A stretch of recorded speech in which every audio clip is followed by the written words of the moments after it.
Nos encontramos acá en el aniversario de los 50 años del golpe de Estado, a 4 años del principio de la revuelta social.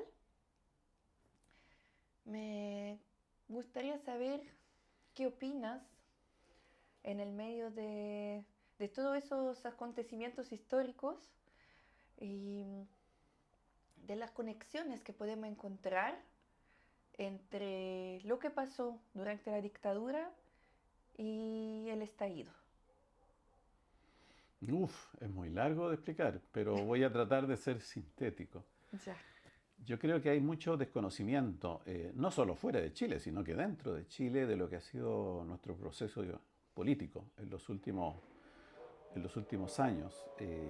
Desgraciadamente, la concertación que triunfó en el plebiscito para derrotar a Pinochet, finalmente se acomodó o hizo suya el modelo neoliberal que la dictadura había impuesto, pero lo hizo suyo de manera engañosa, porque siempre persistió en mantener un discurso de centroizquierda, partidario de los cambios profundos al sistema que impuso Pinochet, pero en la práctica lo consolidó.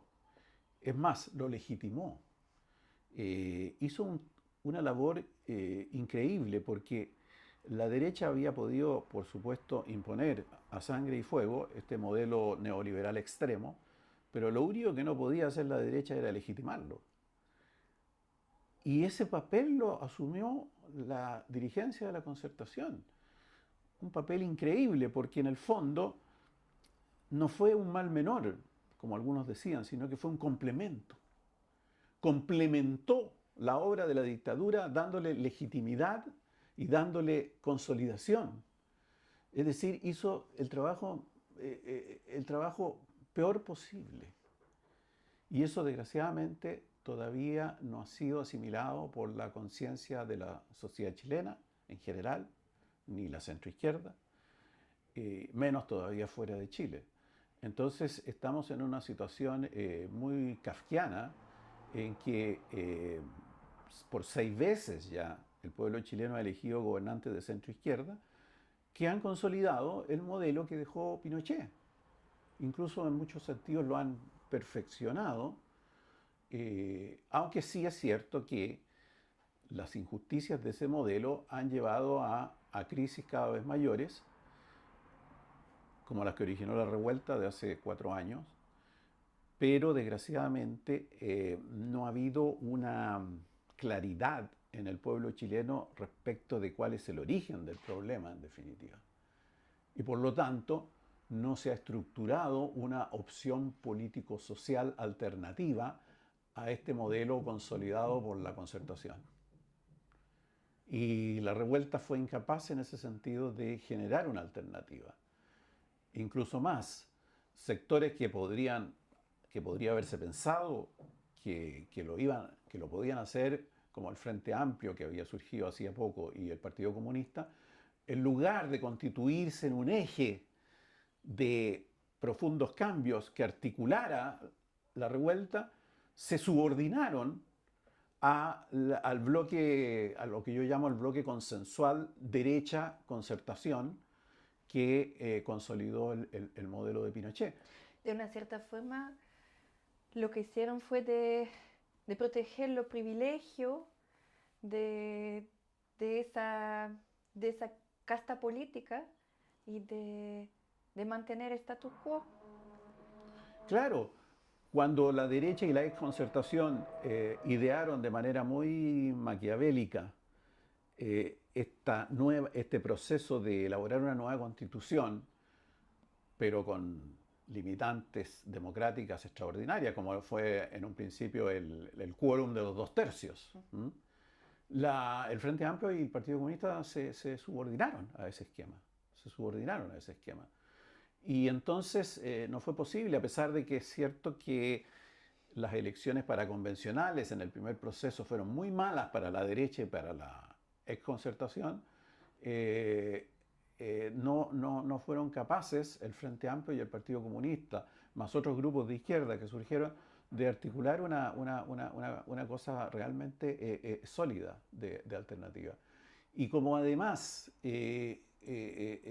producto de, de los 30 años de la concertación, eh, se liquidaron todos los medios de comunicación masivos eh, que eran de centro izquierda, entonces la prensa, la televisión han quedado completamente controladas por la derecha económica.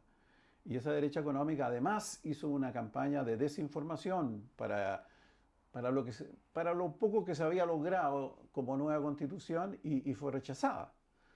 Entonces, y quedamos en el peor de los mundos. Hoy día es el peor de los mundos porque en el fondo hoy día, para el próximo plebiscito, se va a definir si la gente quiere mantener la constitución de Lagos, de Pinochet, consolidada por Lagos. Eso es otra cosa que se conoce poco, que la constitución del 80 fue asumida por la concertación el año 2005 y está firmada por Lagos y sus ministros.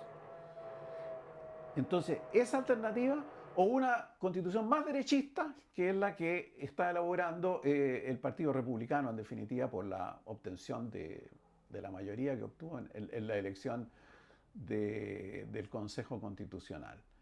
Entonces, estamos en el peor de los mundos, en que la disyuntiva es mantener en el fondo la Constitución del 80, que sería el mal menor, o ir a una constitución mucho más derechista todavía, que es la que se ha elaborado básicamente por los republicanos. Felipe, ¿por qué crees que esos esquemas de la dictadura de los 80 se han seguido manteniendo? ¿Por qué piensas que la transición a la democracia pasó de esa forma?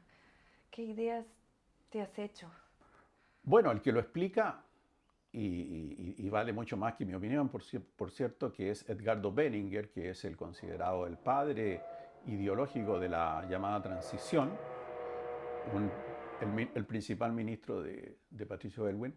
Él lo reconoce el año 1997, que la concertación, la dirigencia de la concertación de la oposición a Pinochet experimentó un cambio fundamental de pensamiento a fines de los 80 y llegó a lo que él definía como convergencia con la derecha. Es decir, se derechizó completamente el liderazgo de la concertación, adoptó el modelo neoliberal con algunos pequeños ajustes como algo propio, pero engañando al pueblo porque nunca dijo que esa era su posición, sino que siempre siguió manteniendo que ellos eran opositores al sistema que había establecido Pinochet, con su AFP, previsión privada, con su sistema de salud privado, con su legislación laboral restrictiva, con su sistema educacional también discriminador, etcétera, etcétera.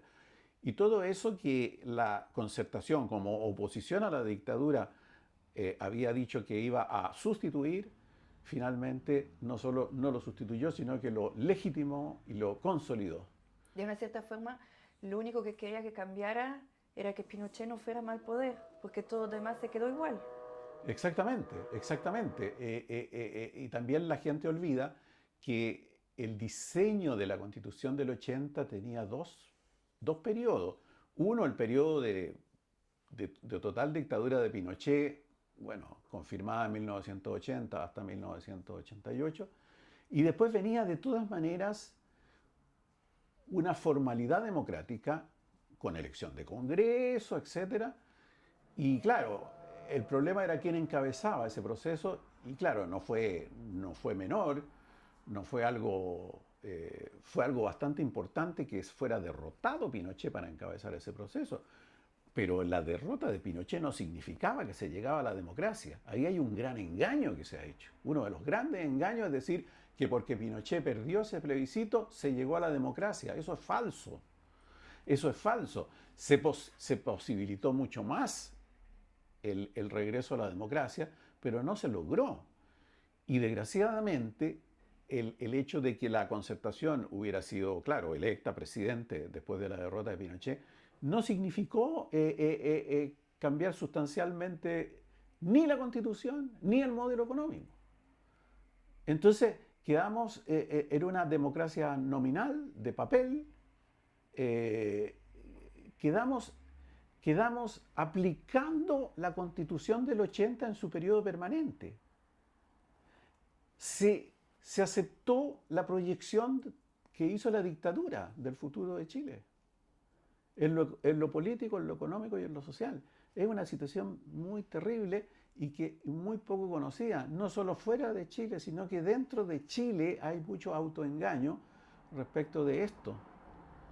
En el fondo, la dictadura obtuvo un triunfo absoluto, absoluto, desde todo punto de vista, porque se proyectó su constitución, se proyectó su modelo económico y no solo eso, sino que se capturó la mente de los opositores a ese proceso. Sí. Al final ya no hay opositores No, en pues, el modelo. al modelo no hay opositores. Y claro, la revuelta dio cuenta de un malestar muy grande por las injusticias del modelo, pero tampoco esa revuelta, como ya dije, tenía una alternativa. Entonces, y además, la gente que hizo la revuelta también de alguna manera estaba contaminada, por decirlo así, con la mentalidad neoliberal. O sea, ellos resentían de que tenían muy pocos beneficios, pero no se daban cuenta de que esto no era simplemente por problemas específicos, sino que era porque la estructura misma del modelo es perjudicial. Claro. Entonces por ejemplo, se ha vendido de que es bueno que la gente tenga su propia, que no haya, en el fondo, que no haya solidaridad previsional, que cada uno se rasque con sus propias uñas, que cada uno tenga sus ahorros, aunque los de uno sean así, los de otros sean así. Ay, pero yo tengo mis ahorros. Sí, pero los otros tienen sus ahorros en el sistema previsional y que le dan una previsión absolutamente y gigantescamente desigual. Para cambiar ese modelo, se tendría que cambiar primero la mentalidad de las personas. Es un círculo vicioso muy difícil de romper. Muy difícil de romper, Eso desgraciadamente. Sí, es una situación muy, muy, muy lamentable y que va a requerir mucho tiempo, en el mejor de los casos. Sí, y Chile es un ejemplo, pero es un problema que es global al final. Debiera ser un ejemplo maldito Chile, pero desgraciadamente, y en eso sí hay que reconocer los méritos de la dirigencia de la Concertación, que se han manejado con un marketing excelente, insuperable. Nosotros los chilenos que buscamos ser récord mundiales, yo creo que tenemos récord mundial en la capacidad de engañar y de autoengañarnos. Impresionante, impresionante. O sea, ¿cómo todavía nos damos cuenta que la Concertación destruyó todos los medios de centro izquierda? Y no es tema. Sí. Y no es tema. Otro aspecto que es más difícil todavía de dilucidar, pero que fue también parte de esto, que la Concertación el año 89 regaló una mayoría parlamentaria que tenía segura, de acuerdo a los propios términos de la Constitución del 80, porque eso estaba pensado para un Pinochet presidente. Y quisieron regalar la mayoría parlamentaria en un acuerdo que fue prácticamente secreto, fue plebiscitado, pero que nadie sabe hasta el día de hoy, si usted le pregunta a cualquier chileno, no sabe que el año 89 la Concertación, para disfrazar su derechización, le regaló la mayoría parlamentaria a la derecha, la futura mayoría parlamentaria que iba a tener segura, cambiando artículos constitucionales. Eso nadie lo sabe hasta el día de hoy. Nadie lo sabe cómo la Concertación destruyó todos los medios de comunicación de centro izquierda. Eso muy pocos lo saben y parece que tampoco se quiere saber y no es tema. No. Y son temas cruciales que explican los 30 años, los 33 años. De una cierta forma, la transición a la democracia, más que algo para acabar con la dictadura, fue algo hecho para que el modelo se pudiera mantener y pudiera seguir existiendo. Al final resultó eso, sacando Pinochet. Sí. Y fue mucho, Ya de una cierta forma Pinochet molestaba. y fue mucho mejor para la derecha. Obvio. Que Pinochet perdiera, y también para los intereses de Estados Unidos, etc. Fue mucho mejor, porque Pinochet, claro, era impresentable. Sí. era impresentable. Entonces, a pesar de que siguió manteniendo un poder enorme como comandante en jefe del ejército, ¿eh? Claro. También es cierto. Claro, fue senador vitalicio. Y después senador vitalicio, y no, claro, pero evidentemente que en términos de marketing, no, No, ya nos vendía bien Pinochet. no. Pinochet confirmado el año 88, no, habría sido un desastre para la propia derecha. Sí. O sea, para la derecha fue lo mejor que pudo tener la derecha fue la presidencia de Elwin y de la concertación de Frei Ruiz-Tagle, Lagos y Bachelet, porque se convirtieron en definitiva en administradores con buena cara para el mundo del modelo neoliberal que había impuesto Pinochet a sangre y fuego. Es bien triste, Sí.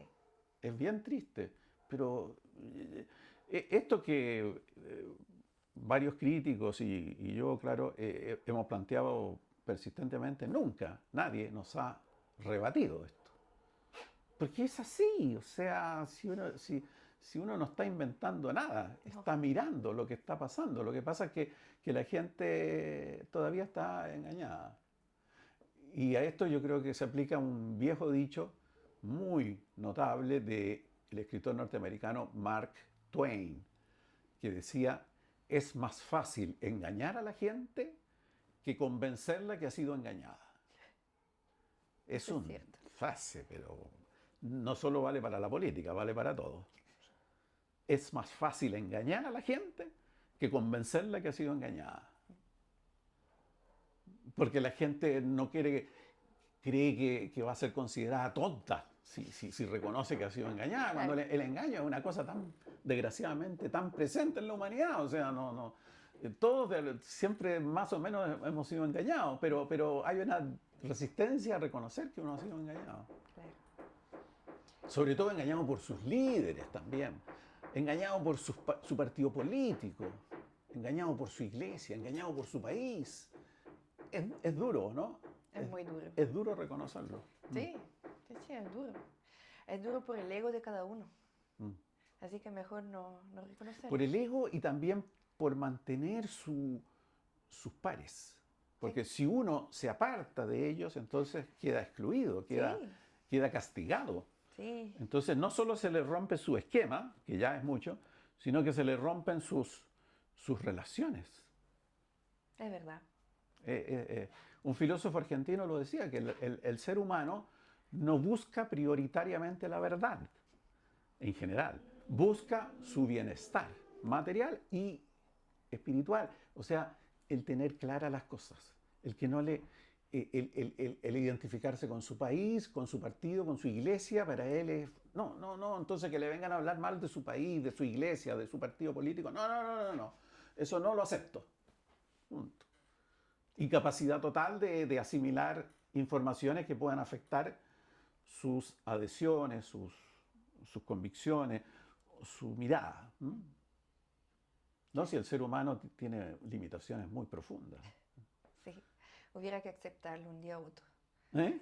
Hubiera que aceptarlo un día u otro. Que Sí, estamos por lo limitados. menos tener conciencia de eso, Sí. pero es que es un círculo vicioso también. Si uno tiene conciencia de eso, debilita su adhesión. Sí. Entonces prefiero, no, yo estoy bien. Si lo que pasa es que él está mintiendo, que ahí hay un complot, que qué sé yo,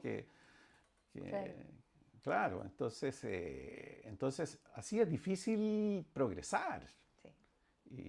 y hacer cambios profundos. Cierto. Gracias, Felipe.